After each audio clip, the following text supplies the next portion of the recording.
Muy buenas tardes entonces a todos. Vamos a comenzar hoy con la cuarta clase ya de psicología, que corresponde al tercero medio. Eh, bueno, estábamos comentando hace un rato atrás que es cierto que las clases están grabadas, ¿verdad? Los Power también están enviados. Si es que hay alguna pregunta o duda, la vamos a ir dejando también para el final para ir respondiendo. Bien, hoy día nos corresponde ver otra clase con más conceptos aún, y tiene que ver con la psicología y el ser humano y en relación al medio ambiente. Bien, hoy día estamos viviendo, ¿cierto?, una pandemia, algo que quizás es nuevo para todos los que estamos acá, y eso ha llevado también que estemos encerrados, que estemos un poco estresados, que estemos un poco irritables, ¿verdad? De eso se trata como la relación que podemos tener, que puede tener el ser humano con lo que pase con el medio ambiente, con lo que pasa afuera. Bien, y también dentro de esta materia está la persona y los valores, ya también cómo se relaciona este ser humano, ¿cierto? Que es un ser humano integral, que piensa, ¿cierto? Que razona, que siente, eh, cómo se relaciona con el medio ambiente y también cómo de alguna manera vamos a conocer, ¿cierto?, algunas habilidades que pueden ser traspasadas de generación en generación, a las que le llamamos valores. Bien, entonces, primero, para nosotros conocer, ¿cierto?, lo que es el ser humano y el medio ambiente, nosotros debemos definir qué es lo normal y qué no es lo normal. Bien, entonces hay una organización mundial, ¿cierto?, que depende de la salud, ¿cierto?, la Organización Mundial de la Salud, que elabora un concepto que es que trata de abarcar, ¿cierto?, lo que nos podría indicar si una persona está bien o está mal dentro de cómo se relaciona. Bien, sabemos que nosotros somos seres únicos y especiales, pero que además hay otro ser único y especial que está a nuestro lado. Por lo tanto, de esa relación nosotros vamos a ir definiendo cierta normalidad o no normalidad. La normalidad se va a definir, ¿cierto?, de alguna manera como cosas o que podrían hacer muchas personas, y lo no normal sería como cosas que hacen muy pocas personas, ya que se sale como del rango, ¿cierto?, de una gran cantidad de personas. ¿Bien? Y también va a definir si es que eso causa bienestar o no bienestar en nuestro sistema. ¿Ya? Bueno, desde esto se desliga, ¿cierto?, un concepto que es súper importante para la psicología, que es el concepto de salud mental. Bien, y la Organización Mundial de la Salud, que es el organismo encargado a nivel mundial de velar por la salud, lo define como un estado, que es un momento, ya una condición, pero que vendría a definir un completo bienestar físico, mental y social. ¿Bien? Y desde ahí se desliga este término de normal o no normal. ¿Bien? Entonces dice la Organización Mundial de la Salud que un estado de bienestar es un estado de bienestar en el cual el individuo es consciente de sus propias capacidades, ¿bien? Puede afrontar las tensiones normales de la vida, puede trabajar de forma productiva y fructífera y es capaz de hacer una contribución a su comunidad. Eh, este concepto que elabora la Organización Mundial de la Salud, yo lo relaciono con lo normal y lo no normal, porque nos va a ayudar a entender un estado completo de salud mental, ¿bien? Pero también invita, ¿cierto?, a que dentro de la salud mental debemos tener un bienestar físico y también un bienestar social, ¿bien? Entonces, relaciona todas estas categorías, todos estos ámbitos en uno solo, y lo completa, ¿ya?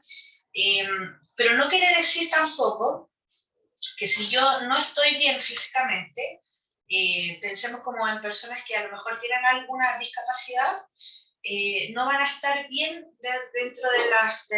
dentro como de las ideas, ¿cierto?, de sus pensamientos, o tampoco va a estar mal para poder relacionarse con las demás personas, ¿bien? Entonces, sí, nosotros tratamos de abarcar, ¿cierto?, el concepto total de salud mental o de lo normal o no normal y de lo que nos hace bien o nos hace mal, también tenemos que diferenciar algunas acciones. ¿Bien?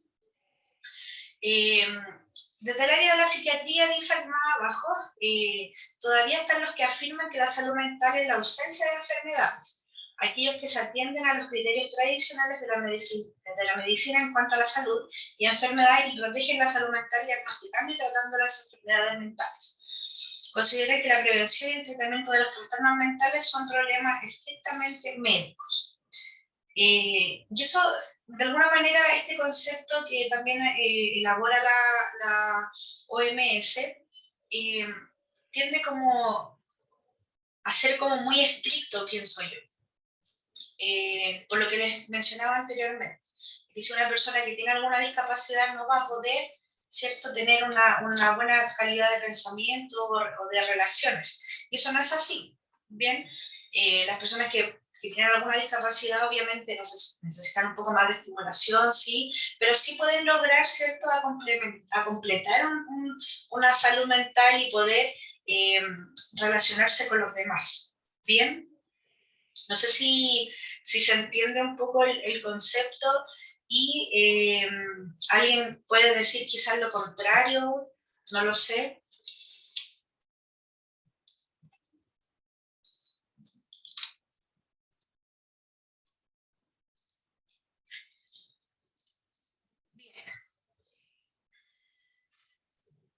Este concepto ha sido trabajado igual como súper antiguo, ¿ya? Es algo que se ha estudiado desde los indicios, ¿cierto? Desde los primeros estudios de la salud mental y desde el estudio del ser humano, ¿cierto? Y encontramos conceptos que son un poco atrasados de igual, ¿bien?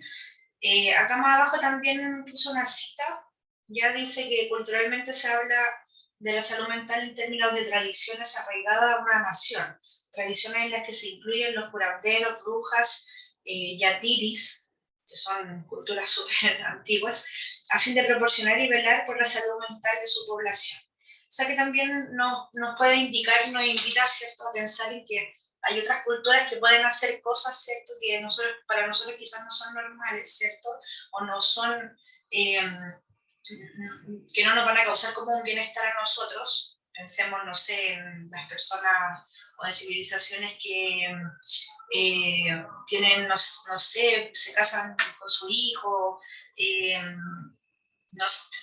esposos que tienen muchas esposas, ¿cierto?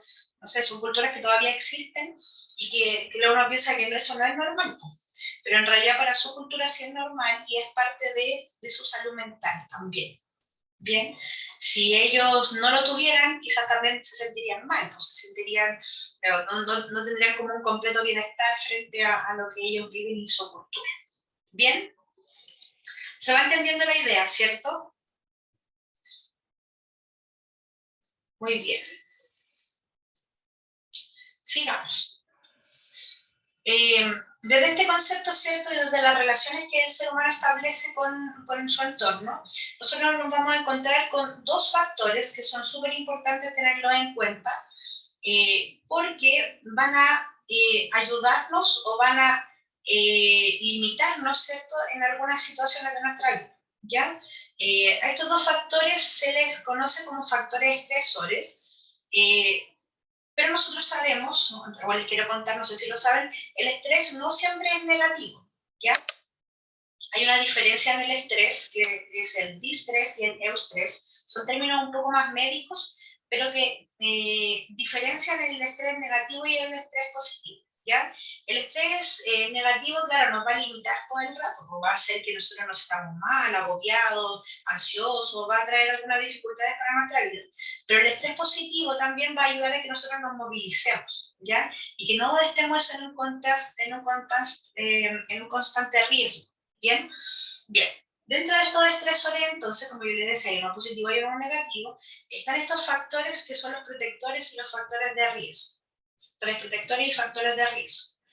Los factores protectores son todos aquellos que consideramos que nos protegen, Ya la familia, el trabajo, la escuela, los amigos, una buena salud mental, buena salud física, nuestra zona de confort es la donde nosotros nos sentimos más cómodos, más seguros, ¿bien? Y un concepto que vimos en la clase pasada que es la resiliencia.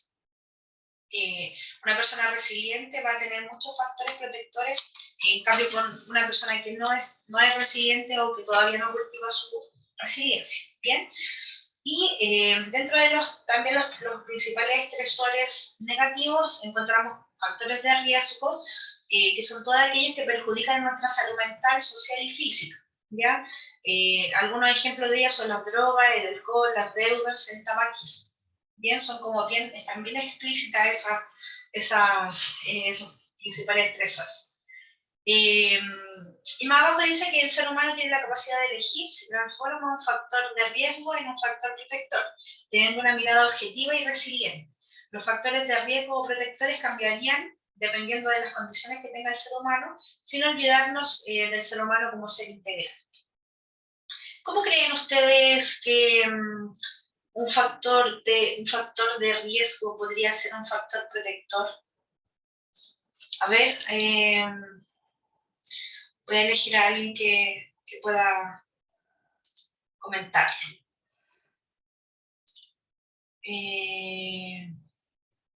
Patricia.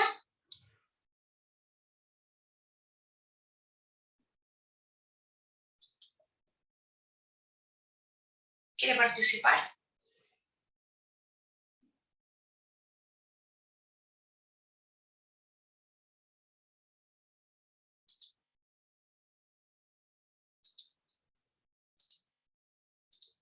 ¿Está o no?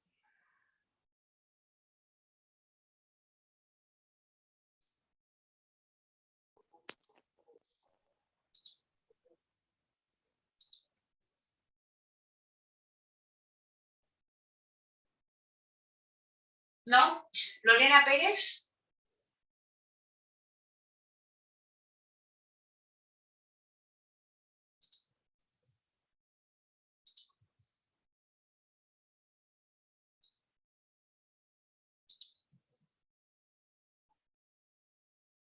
¿Por qué están tan tímidos hoy?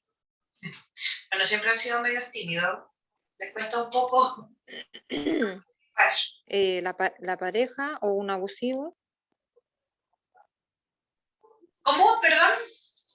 Una pareja que sea como doble personalidad o abusivo, algo así. Ya, a ver, trate como de desarrollar un poco más la idea, porque la idea principal, ¿cierto? Es como un factor de riesgo podría ser protector. Por ejemplo, podría ser un apoyo, pero a la vez también podría ser lo contrario, como doblegarlo. Ya, muy bien, muy bien. Y algo que el ser humano haga por sí mismo, porque de tener una pareja sí, hay algo que igual uno se esfuerza en tener una pareja, ¿cierto? Pero quizá alguna conducta del ser humano como en sí mismo, por ejemplo, eh, el tabaquismo, no sé, los fumadores, por ejemplo. ¿De qué manera el cigarro, ¿cierto?, se podría volver un factor protector? La dependencia. La dependencia. ¿Y qué más? Dejar de fumar. Ya, eso sería como el ideal, ¿cierto? Que la persona no fumara. Pero ¿cómo el tabaquismo de alguna manera puede volverse un factor protector para mí como persona? Y dejar de ser un estresor. Porque unas personas que fuman, yo las miro, por ejemplo, y no digo así como, esta persona está pensando en que cada fumada lo está matando. Puedo por ser el mismo tabaquismo, por ser, mi marido dice que él fuma porque como él trabaja, entonces él estará mayormente trabajando, es camionero, maneja, entonces como que lo protege el cigarro, una cosa así, ¿cierto? Entonces dice, yo fumo porque, no sé, porque me protege, me hace compañía, fumamos un cigarro. Entonces, aquí aquellos consideramos que nos protegen, por él considera que lo protege el cigarro, ¿cierto? Pero al final de cuentas es un factor de riesgo. Exacto. Ahí está, ese es como el punto de quiebre, ¿ya? Que algunas personas pueden traspasar, ¿cierto? Y es decisión de cada persona, si es que nosotros traspasamos este factor de riesgo a un factor protector, ¿ya? Por ejemplo, el tabaquismo, está comprobado, ¿cierto? Que el tabaquismo es una adicción, que la causa una sustancia, pero que de alguna manera también tiene una condición, una dependencia socioemocional, ¿cierto? Desde yo como persona cuando estoy ejerciendo el acto de fumar, ¿ya? Algunas personas interpretan esto como una compañía, como un relajo. Yo he escuchado a personas que lo utilizan incluso para ir al baño. Entonces, de alguna manera, estas personas tienden, ¿cierto?, a buscar, como a subsanar este factor de riesgo, a traspasarlo a un factor protector. ¿Bien? Y eso es, ¿sí? Y eso es esperable en muchos casos. Además, nos indica esto que dice más abajo el texto, ¿cierto? De que la persona, el ser humano, tiene la capacidad de elegir si esto es un factor de riesgo. ¿Ya? Yo, como les decía adelante, no veo a las personas que están fumando que estén diciéndose, oh, me estoy matando en cada fumada. No, las personas simplemente se desligan de ese pensamiento, ¿cierto? No lo traen al consciente y dejan que esto suceda y que el cuerpo se relaje o buscan la compañía, ¿cierto? Y lo que les explicaba más adelante. ¿Bien? Perfecto. ¿Duda? ¿Pregunta? ¿Se entiende? Sí. Perfecto. Bien. Entonces decíamos, ¿cierto?, que el ser humano tiene la libertad de elegir, ¿cierto? Y esta elección es activa y responsable. En la libertad del hombre se busca a sí mismo, puede elegir a sí mismo, el hombre decide su propio destino. Él es aquello que proyecta ser. Toda elección realizada por el hombre es una expresión de la búsqueda de su autorrealización. Bien, está incluso incluido el tema de la motivación, ¿verdad? De esta lucha, ¿cierto?, de poder ir escalando en la pirámide y de poder llegar a la autorrealización finalmente. Y más abajo dice, cuando el hombre actúa con libertad, puede realizar sus propios valores, puede autodeterminarse. Si se acompaña la libertad con acción, entonces se convierte en una elección existencial. Por otro lado, la libertad del hombre también puede reconocer sus límites. ¿Bien? Bien. Entonces, dentro de este ser humano, ¿cierto?, y la relación con su medio ambiente, también van a surgir, ¿cierto?, algunos conflictos, ¿bien? Nosotros nos vamos caminando por la vida y decimos, ay, qué felices estamos todo el tiempo. No, siempre va a ocurrir algo, ¿cierto? Va a haber algo, va a haber una piedra ahí en el camino, ¿cierto?, que nos va a tender a limitar, a buscar habilidades, cómo seguir adelante, ¿cierto? Y para eso es necesario conocer, ¿cierto?, lo que es la resolución de conflictos, cómo yo puedo resolver todas las cosas que a mí me van pasando y no dejarme estar, no dejarme decaer, ¿cierto? Y poder seguir luchando frente a este medio ambiente que me está achacando, amedrentando, ¿bien? Entonces, ¿qué es lo que se entiende como resolución de conflictos, ¿cierto? Es un conflicto, dice que acá forma parte de la vida y es un motor de progreso, pero en determinadas condiciones puede conducir a la violencia. Para mejorar la convivencia educativa y prevenir la violencia es preciso enseñar a resolver conflictos de forma constructiva, es decir, pensando, dialogando y negociando. Un posible método de resolución de conflictos se desarrolla con los siguientes pasos. Bien, nosotros hay acá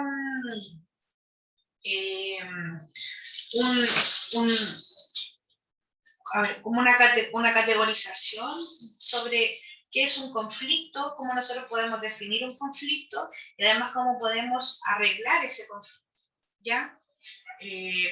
Como les decía, pensamos que el ser humano no va caminando por la calle y siempre va feliz, ¿cierto? Siempre va a haber algo que va a ponernos ahí, a ponernos un límite, ¿cierto? Y va a ocasionar un conflicto, un problema, y que nosotros debemos saber cómo resolver, ¿ya? Bueno, para esto hay que seguir los siguientes pasos. ¿Ya? Ustedes esta parte también de la resolución de conflictos tienen que tenerla súper clara porque también aparece dentro de la prueba como bien explícita. ¿Ya? ¿Qué es un conflicto? Nosotros debemos definir adecuadamente lo que es el conflicto. Después establecer cuáles son los objetivos y ordenarlos de acuerdo a su importancia, pensando siempre en lo que es el conflicto. Diseñar las posibles soluciones al conflicto. Ah, tengo un problema. Eh, Tengo que llegar a final de mes, ¿cierto? Con la plata que tengo en mi bolsillo. O sea, pensemos que son 100 lucas. Y ahí tenemos que vivir 2 semanas más con esas 100 lucas. Eh, no sé si es tan bueno el ejemplo, pero bueno, es lo que se me ocurre. Ya, tengo un conflicto, ya no sé de dónde va a sacar. Ya tengo esa plata nomás y me quedan 2 semanas para llegar al final. Después tengo que establecer cuáles son los objetivos y ordenarlos de acuerdo a su importancia. Tengo que pagar la deuda que tengo en el negocio, porque ya es quincena, pues entonces tengo que pagar la deuda en el negocio y ya me van a quedar 50. Pero dentro de esos 50, a lo mejor la señora del negocio puede volverme a fiar, ¿cierto? Entonces voy a ir ordenando alguna o categorizando, ¿cierto? Cuáles son los objetivos de poder llegar y ordenar este dinero que me está quedando. Me quedan 50 lucas, pero la señora me puede volver a fiar. Bien, ya tengo subsanado ahí un poquito y estoy dentro también de las categorías mayores o lo primordial, ¿cierto? Si yo no tengo comida en 2 semanas, igual voy a sufrir. Después tengo que viajar, tengo que pagar la micro 2 semanas, tengo que trabajar los 5 días de la semana, serían 10 días, porque me quedan 2 semanas para llegar al final del mes, entonces son 10 días y pago, no sé, 500 pesos la micro. Y ahí en 10 días son 5 lucas para ir, después 5 lucas para volver, son 10 lucas más, ya me van quedando 40. Se dan cuenta que nosotros vamos categorizando, ¿cierto? Siempre estos conflictos de acuerdo a su importancia. Es lo que debiese hacer. Ya algunas personas no lo van a hacer porque no son tan conscientes de eso. Y uno dice, ya, pero si es tan fácil organizarse. Pero a algunas personas les cuesta más que a otras, ¿ya? Bien, luego dice diseñar las posibles soluciones al conflicto. Bien, si me quedan solo 100 lucas, ¿cierto? Estoy en la quincena, a lo mejor, pucha, hice un gasto antes que no debió haber estado. No debía haberlo hecho, entonces a lo mejor en vez de 100 pudieron haber sido 110, 120, no sé. Entonces voy también retroalimentándome de lo que he hecho antes, ¿cierto? Y poder dar soluciones a este conflicto que se me está ocasionando. A lo mejor no voy a tener que gastar el próximo mes esto, otro, o a lo mejor tener como una cajita de ahorro, ¿cierto? En donde yo pueda echar, no sé, 10 lucas, y que me van a sacar de apuro quizá en algún momento, ¿bien? Luego de esto, ¿cierto? De diseñar las posibles soluciones, está elegir la solución que se considere mejor y elaborar un plan para llevarlo a cabo. Yo creo que lo del ahorro es una buena opción, ¿cierto? Pensar, no sé, 5 lucas a lo mejor que deje al lado, y que ni siquiera me voy a acordar, ¿verdad? A lo mejor eso se va a aumentar con las 5 lucas del mes siguiente y se va a tener 10, 20, no sé, quizá es una buena opción. Bien, llevar a la práctica la solución elegida. Aquí es como un punto de quiebre, ¿cierto? Porque yo tengo que, ya puedo hacerlo, ¿verdad? Tengo que ejercer esta conducta, ejercer esta idea que yo tuve. Luego valorar los resultados obtenidos y si no son los deseados, repetir todo el procedimiento para tratar de mejorarlos, ¿ya? A lo mejor me resultó y bien, pues bacán, pero si no me resultó, a lo mejor no era la opción adecuada, ¿bien? Y finalmente encontramos que una buena idea puede ser ir escribiendo en distintas fases del proceso para facilitar su realización. O sea que también la resolución de conflictos nos invita, ¿cierto?, a que, no sé, tengamos algún diario, alguna hoja, ¿cierto?, donde podamos escribir y poder desahogarnos un poquito y poder plasmar nuestras ideas también. ¿Bien? Bueno, esta diapo está ligada un poco como a la violencia escolar, ¿cierto? Porque más abajo nos indica que los programas de prevención de la violencia escolar se están desarrollando en los últimos tiempos, que se incluye la mediación y la negociación como método de resolución de conflictos sin violencia, ¿ya? Cuando nosotros vemos a pequeños, ¿cierto?, que están creciendo, ¿cierto?, a niños que están siendo también influenciados por el medio ambiente, donde viven, donde se relacionan, ¿cierto? Nosotros vemos que podemos encontrar algunos factores de riesgo, factores estresores, ¿cierto?, dentro de ellos, y podemos trabajarlos y manejarlos, ¿ya? Vemos que esto también podría ser como una habilidad que se puede cultivar, por lo tanto, es necesario trabajar, ¿ya? Y para eso existe la mediación y la negociación. Bien, estaba como un poquito largo esto, se entiende, ¿cierto? Como los pasos de la resolución de conflicto para este ser humano que se está relacionando con su medio ambiente.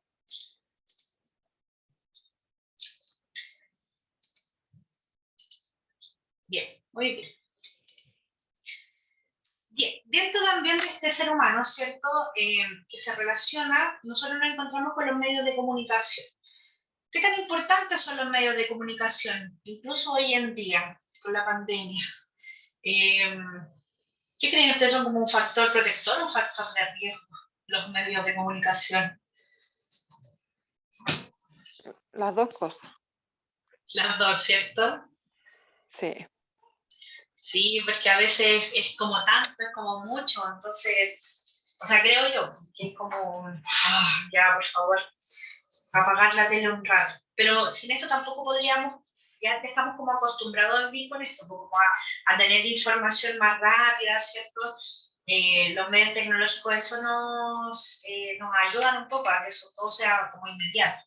También el ser humano se ha acostumbrado a eso, por eso también yo creo que existen tantas personas ansiosas hoy en día, porque no esperamos largo tiempo para tener cosas o para obtener también cosas, como en la antigüedad, porque, no sé, una persona podía fallecer, ¿cierto? Y porque no estábamos cerca de ello, y no íbamos a enterar un mes después, 2 meses después, ¿cierto?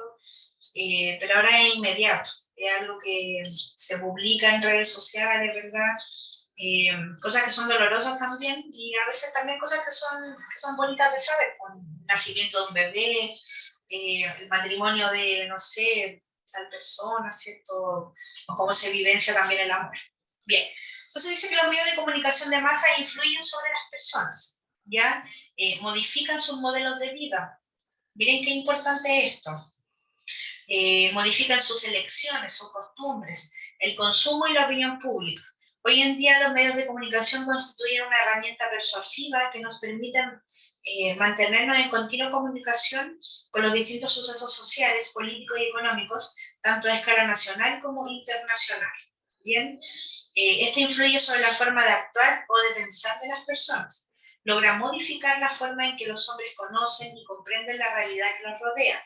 La vida en las sociedades avanzadas está totalmente mediatizada.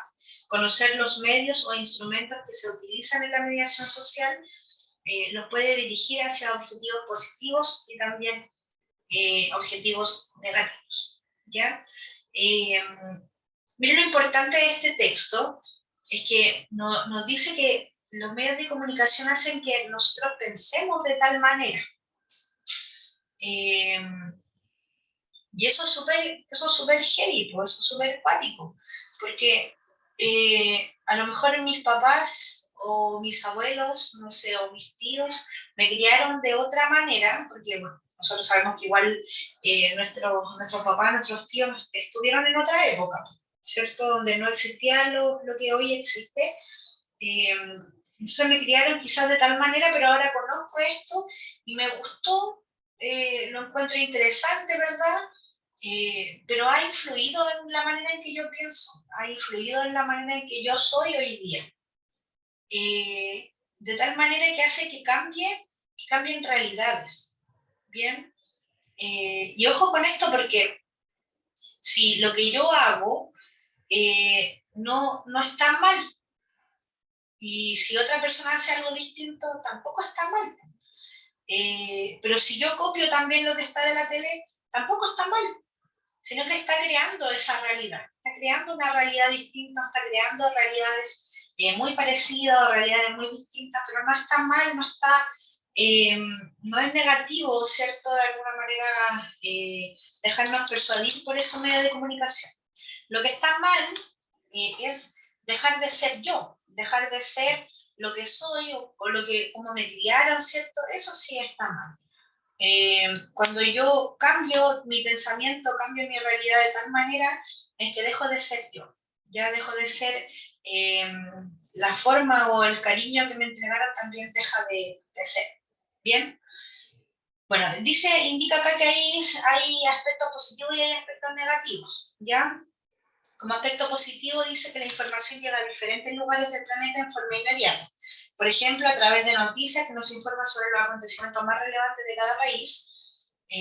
Además de entretenernos, también estos medios hacen posible que muchas relaciones personales se mantengan unidas o por lo menos no desaparezcan por completo. Eso es como de una forma positiva. ¿Hay alguien más que encuentre una forma positiva? ¿Otro ejemplo? No sé. Sí, por ejemplo, los otros países, los cambios de clima. Vio la noticia, hoy día en la mañana estaba escuchando. No la he visto. En Canadá se evidenciaron 49 grados de calor. Eso es, nosotros con 37, 36, estamos asados, imagínense con 49. Genial. Bien, ¿algún otro aspecto positivo que le podamos encontrar a esto? Bien, lo dejamos ahí. Y como aspecto negativo, dice que las características negativas recaen en la manipulación de la información y el uso de la misma para intereses propios de un grupo específico, ya que los medios de comunicación masivos están siendo controlados por ideologías políticas, religiosas y económicas, y de esto modifican la manera en que los seres humanos conocen y comprenden la realidad que nos rodea. Bien, se ve como negativo esto, pero tampoco creo que es como tan negativo. Déjanos llevar como por ideología, ¿cierto? Hay unos grupos que se les llaman los grupos amarillistas, como que son las personas como, no sé, se me imagina como un influencer. No sé, como Pangal, no sé, Pangal Andrade. Porque están como son activistas para proteger el medio ambiente y están protegiendo el desastre que está quedando en el cajón del Maipo y se agarran, ¿cierto?, como de todo este fenómeno climático, ¿cierto?, y que son responsables como la industria, que destruyen, ¿cierto?, pero no quiere, él igual lleva como harto tiempo, entonces no es algo como oportunista, no es como del momento. Entonces hay como, y eso es como, es bueno, como un poco, ¿cierto?, como bañarse un poco en ese tema del medio ambiente, porque eso es verdad, o sea, si nosotros destruimos la naturaleza, van a pasar cosas como pasan, por ejemplo, en Canadá, creo yo, que si no plantamos árboles, ¿cierto? No vamos a tener como oxígeno, o si nos quedamos con toda el agua y seguimos plantando, no sé, frutales para conseguir dinero, como pasa con las paltas, y que después nos revenden todo eso como al doble del precio. Es como raro un poco eso, pensar en eso y empaparse un poco en esa situación, ¿cierto? Que no es como tan negativo. Lo negativo es como el extremo, quizás, ¿cierto? No sé si alguien puede decir lo contrario. Bien. Los incendios forestales podría ser. Ya también que son causados, ¿cierto?, también por el cambio climático, por la falta de agua, porque la gente también va a los cerros y deja su basura ahí. Son cosas igual súper fome que pasan. Y que también nos informan los medios de comunicación, ¿no? ¿Cierto? Bien. Dice entonces que esto sería como un problema ya de los medios de comunicación, sería como un drama que nosotros debemos ser conscientes, ¿cierto?, del que debemos tratar de estar al tanto como con todo lo que sucede y no alejarnos de nuestra propia realidad, ¿verdad? Entonces dice cómo solucionar un poco este problema de los medios de comunicación. Dice que el mejor remedio de la influencia de la televisión es la práctica, encaminada hacia una lectura crítica y analítica de los mensajes que se reciben de ella. O sea, ¿qué dice esto? Que nosotros, ya nos cuentan una noticia, por ejemplo, yo les contaba la de los 49 grados en Canadá. Ya, pero ¿habrá sido tan así? No sé, tendría que ir a Canadá y corroborar, o creer nomás. O a lo mejor fue en una zona alta donde estaban más cerca del sol, no sé, y se sintieron estas temperaturas, ¿cierto? O sea, igual yo podría como un poco pensar y decir, a lo mejor no es tan cierto, ¿verdad? Otro aspecto importante de reforzar en la educación, dice, es necesario cultivar el pensamiento crítico. Tiene que ver con esto de que yo podría criticar un poco esta noticia, ¿será verdad o no será verdad? Analizarlo un poco. Y dentro de esto de adquirir cierto un pensamiento crítico que significaría tener una actitud intelectual que propone analizar o evaluar la estructura del razonamiento y particularmente las opiniones o afirmaciones que la gente acepta como verdaderas en el contexto de la vida cotidiana. O sea que nosotros igual debemos relacionar esto con nuestra propia realidad y cómo nosotros estamos viviendo. ¿Bien? Bueno, para esto nosotros debemos tomar una decisión. ¿Ya? Y esta decisión está escrita, ¿cierto? Acá en este Power. Yo lo puse, es algo eventual que puse porque si nosotros queremos solucionar un problema, si nosotros queremos dejar de saber o un poco criticar lo que dice las noticias, ¿cierto? De resolver conflictos, de un poco saber cómo nos relacionamos con nuestro medio ambiente, es importante tomar decisiones, decir sí voy a creer, no voy a creer, sí voy a dejarme llevar un poco por esto, o no, mejor que no, y voy a hablar mi realidad propia, etc. Este esquema, ¿cierto? Es un poco, que nos invita, ¿cierto?, a pensar en que la toma de decisión está dada por una información, ¿ya? Esta información yo la tengo que tomar con responsabilidad, ¿bien? Y después libremente yo la voy a poder decir, tomar y ejercer, ¿bien? Y también está dada por una responsabilidad, donde esta responsabilidad, si a mí me cuentan algo, ¿cierto?, que yo no puedo resolver, pero debo ser súper responsable para poder pedir ayuda y saber si es que esto puede ser libre o no, ¿cierto? Y después contarlo. Bien, es como un poquito de muestra este cuadro sobre la toma de decisiones. Bien. Bien, y esto de alguna manera nos invita, ¿cierto?, a tener dos conceptos que son sumamente importantes en que saber, que es la libertad y la responsabilidad. Yo creo que son conceptos que la gente, nosotros como somos gente adulta, lo sabemos como súper bien y a veces nos vemos un poco estresados también con esto de tener tantas responsabilidades, ¿cierto? Con la casa, con los hijos, con el marido, no sé, con la escuela ahora. Dice que la libertad está íntimamente ligada con la responsabilidad y la toma de decisiones. Lo que decides tiene efecto en ti y en los demás. Para que exista la responsabilidad, las acciones han de ser realizadas libremente, porque somos libres a la hora de tomar decisiones, somos también responsables de lo que hayamos elegido. Dos conceptos que también se desprenden, ¿cierto?, de esta persona y su medio ambiente, que es sumamente importante saberlo, y que está plasmado aquí en este Power. Bien, y como último concepto está esto de la cultura chilena. ¿Qué creen ustedes? ¿Qué saben ustedes un poco de la cultura? ¿Qué será la cultura? ¿Qué nos invita a pensar la cultura? ¿Alguien se anima a tener como una definición de lo que es la cultura?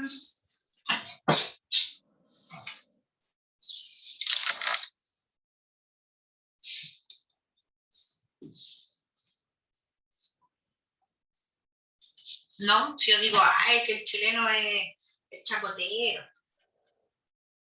Es parte de la cultura, ¿no?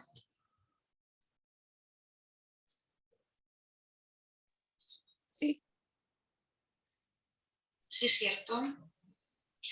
Porque no hemos hecho chacoteros a través de la historia, de las tradiciones, ¿cierto? Si le diría, que el chileno también es alcohólico, ¿verdad o no?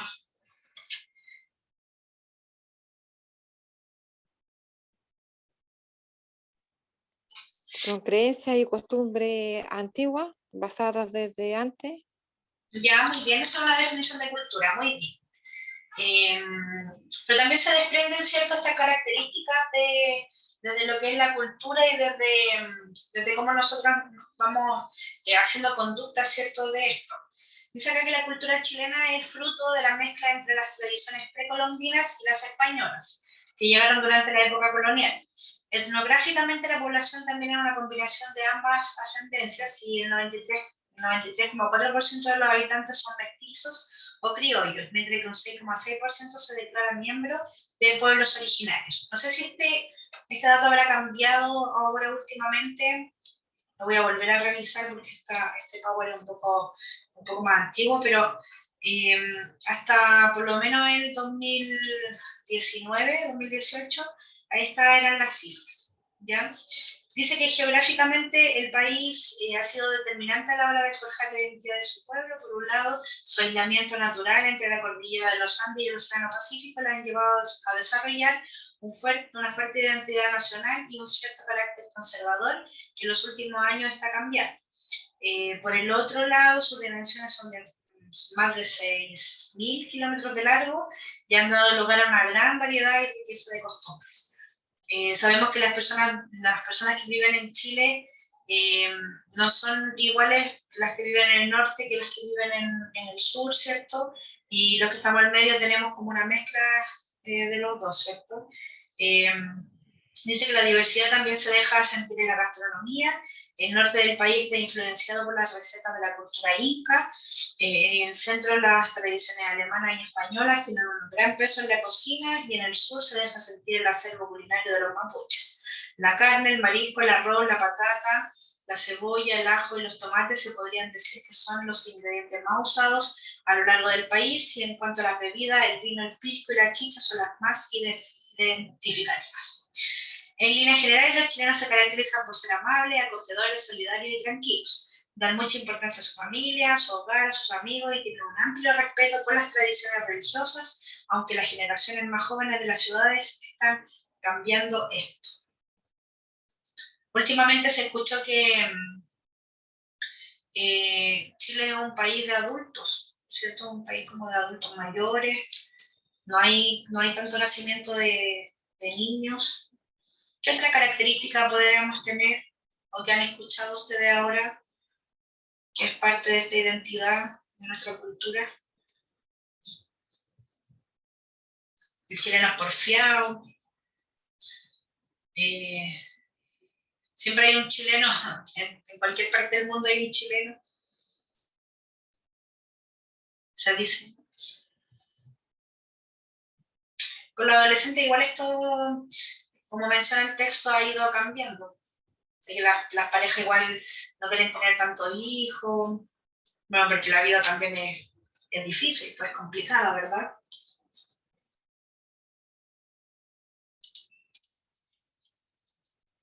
Yo lo que he escuchado, que personas de afuera de otros países dicen que los chilenos son trabajadores. ¿Ya? Porque hay, por ser, yo tengo familia en Argentina. ¿Ya? Y allá creo que hay muchos chilenos y entonces son trabajadores. Y los argentinos no.